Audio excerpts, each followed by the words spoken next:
British athletic company, it's Reebok, making fun of President Trump for his comments to French President Emmanuel Macron's wife Brigitte, tweeting, quote, "In case you were wondering when it is appropriate to say you're in such good shape, beautiful." They basically showed it with a yes or no diagram showing that in most situations this kind of comment to Reebok is not appropriate, even if you're president. But it backfired on Reebok when Twitter users weighed in on it. Our own Greg Gutfeld said, "What phonies you are, Reebok. Your entire campaign is based on people dying to be noticed or being in good shape."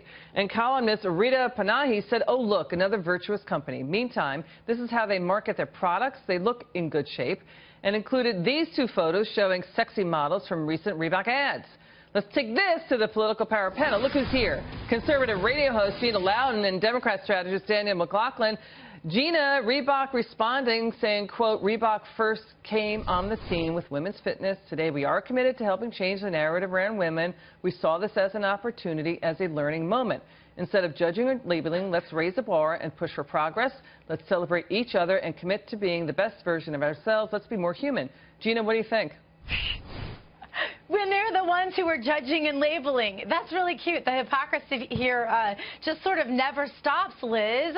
I mean, maybe we stop judging and labeling when they stop putting half-naked women on their magazine covers, right, in their magazine ads, and then talking about other people objectifying them. The president paid an honest compliment here in the way that any real person would do. This is what Americans love about him, is his forthrightness, his authenticity, and they are just left looking really, really ridiculous right now. Yeah, to Gina's point, you know, social media, again, showing even more previous Reebok ads loaded with sexual imagery of women. What are your thoughts on this, Danielle? I mean, I agree with Gina to the extent that probably Reebok, with the ads that they've put out there in the world, is not the best company to be doing this. I will say in their own defense that they are a company that is committed to social justice and many other things that I think are really important. Okay, sorry about this, Danielle, but I'm about to bring up Gina. Remember when Reebok rolled out 5 years or so ago the, quote, "cheat on your girlfriend, not your workout" ad campaign in Germany? What are your thoughts about that?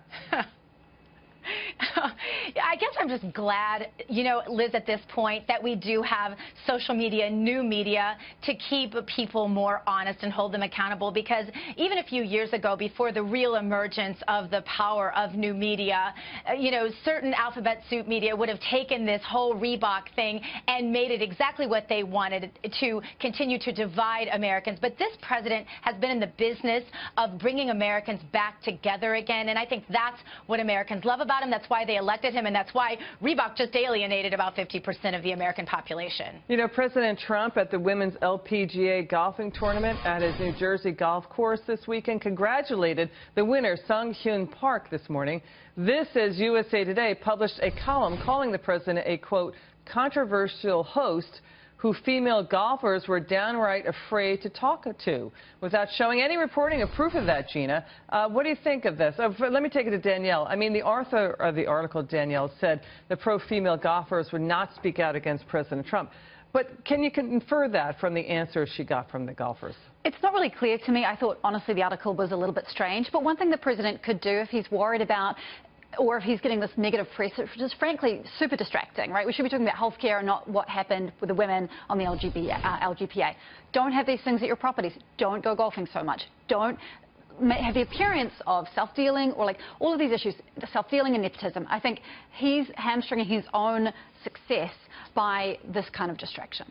Gina, the op-ed writer somehow segues from the president to saying that, you know, female golfers are second-class citizens in a male-dominated sports, that female golfers get paid less.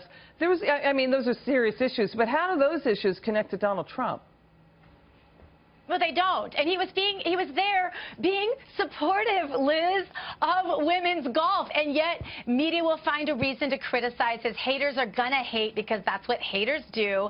And here the president was, you know, he is the one who has implemented so many amazing women entrepreneurial programs through his daughter and other ways. This man has been supportive from the beginning of his presidency for all the things that women can do, putting them in high positions and everything else. And he was there to support women. So, again, this is another non-issue, something the media tries to bite on to distract from the real productive things that this administration is doing.